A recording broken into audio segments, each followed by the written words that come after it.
It was the beard. Muthoni said, her voice a mix of fear and disgust.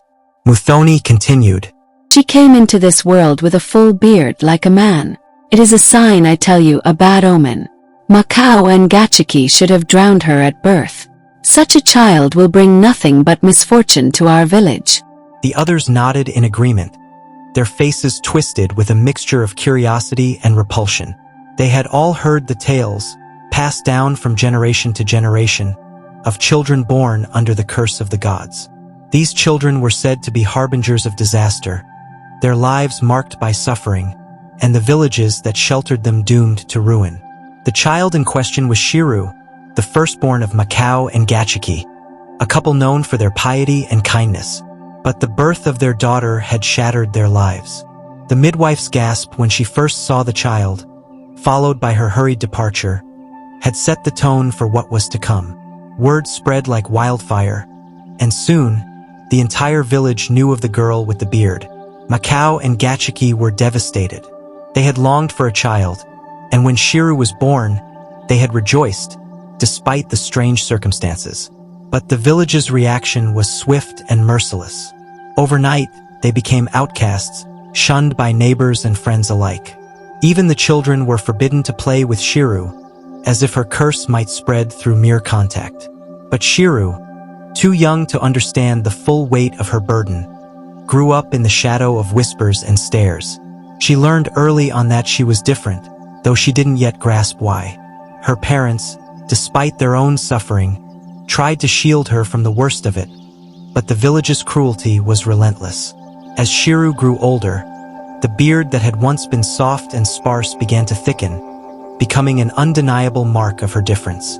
At school, she was an object of ridicule, her classmates avoiding her as though she carried a contagious disease. Desks around her remained empty, and whispers followed her wherever she went. "She's cursed," they would say, loud enough for her to hear. "If you sit too close, you'll be cursed too." The teachers, though more restrained in their words, did nothing to stop the bullying. They, too, were afraid, perhaps even more so because they knew better. They saw Shiru's intelligence, her quiet determination, and they feared what she might become. A cursed child who was also brilliant. What could be more dangerous? But Shiru, though hurt, did not allow the isolation to consume her. She sought refuge in books, the pages offering a world where she wasn't judged by her appearance but by her mind. She studied diligently, driven by a desire to prove herself, to her parents, to the village, and perhaps most importantly, to herself. Macau and Gachiki were her pillars of strength. Though their hearts ached for their daughter, they never wavered in their support. They spoke to her of a future beyond Mariani, a future where she could be free from the village's narrow-mindedness. It was these conversations that kept Shiru going, the hope of escape flickering like a distant star in the dark sky of her life. The years passed, and Shiru's hard work began to pay off. She excelled in her studies, earning a scholarship to a prestigious university far from Mariani. The day she left was one of mixed emotions, relief at leaving behind the village that had tormented her, but also a deep sadness at leaving her parents, who had borne the brunt of the village's scorn. In the city, Shiru found a new world. Here, her beard was still a point of curiosity, but it was met with less open hostility. She was free to focus on her studies, immersing herself in the world of medicine. She was drawn to cardiology, fascinated by the heart, an organ that could bring both life and death, depending on how it was treated. It seemed a fitting parallel to her own life, where the heart, bruised and battered by years of rejection, still beat strong. At university, Shiru's brilliance shone. She was determined to succeed, not just for herself, but for her parents, who had sacrificed so much for her. She graduated with honors, her name echoing in the halls of academia as one of the brightest minds of her generation. An offer came from the United States, a chance to work in one of the most advanced hospitals in the world. Shiru took the opportunity, knowing it was a stepping stone to the future she had dreamed of. For a year, she worked tirelessly, saving lives and earning respect in a world that judged her by her skills rather than her appearance. But despite her success, something gnawed at her. A longing for home, Not the Mariani she had left behind, but the home she wanted to create.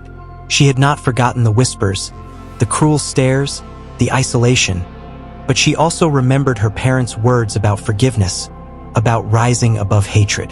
Shiru returned to Mariani with a new sense of purpose. She was no longer the girl with the beard who had been rejected by everyone. She was now Dr. Shiru, a successful cardiologist, and she was determined to change the narrative of her life and that of her village. Her arrival was met with shock. The villagers, who had written her off as a cursed child, now saw her descend from a car more luxurious than any they had ever seen. She had grown into a woman of quiet confidence, her beard no longer a source of shame but a symbol of her resilience. Shiru's first act was to build a mansion for her parents, a gesture of love and gratitude. But she didn't stop there. She used her wealth to establish a school in Mariani, a place where the children of the village could learn without fear of ridicule. The curriculum was not just academic but also moral, focusing on kindness, compassion, and the value of human dignity. The school quickly became a beacon of hope in Mariani. Children who had once been outcasts like Shiru found a safe haven within its walls. The lessons went beyond textbooks, teaching the students about empathy and the strength found in embracing differences. Shiru's influence began to permeate the village. The same people who had once scorned her now sought her out, asking for her advice, hoping to be associated with her success. Men who had never given her a second glance now pursued her, sending marriage proposals in the hope of securing a future with the woman who had defied all expectations. But Shiru had no interest in marriage. Her journey had taught her that her worth was not tied to another person's acceptance. She had embraced her beard, letting it grow long and proud, a reminder of where she had come from and how far she had risen. Chapter 5. The Rise of a Legend. As the months turned into years, Shiru's work in Mariani transformed the village. The school she had founded produced bright, compassionate individuals who went on to change the world in their own ways. The villagers, who had once seen her as a curse, now revered her as a blessing.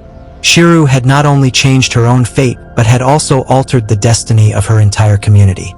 Her story spread far beyond the borders of Mariani, inspiring others who felt different or rejected. She became a symbol of resilience, a beacon of hope for those who struggled to find acceptance. The girls of the village, who had once mocked her, now looked up to her as a role model. They saw in her the strength to embrace who they were, no matter how different.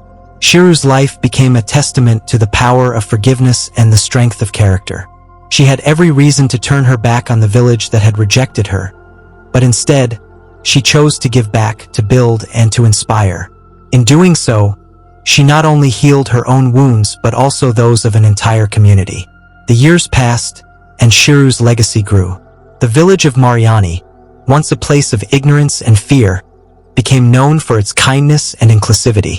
The school she had founded continued to thrive, its students carrying forward the lessons of empathy and understanding that Shiru had instilled. Shiru herself remained a central figure in the village, though she kept to herself more as the years went on. Her mansion became a place of refuge for those in need, and she continued her work as a cardiologist, treating patients from all over the region. In the end, the village that had rejected her became her greatest triumph. Shiru had not only changed her own life but had also transformed the very fabric of Mariani. Her story was no longer one of rejection and scorn but of redemption and grace. The woman with the beard, once a symbol of a curse, became a legend in her own right. A legend of resilience. Please subscribe and never miss out any of our content once we upload.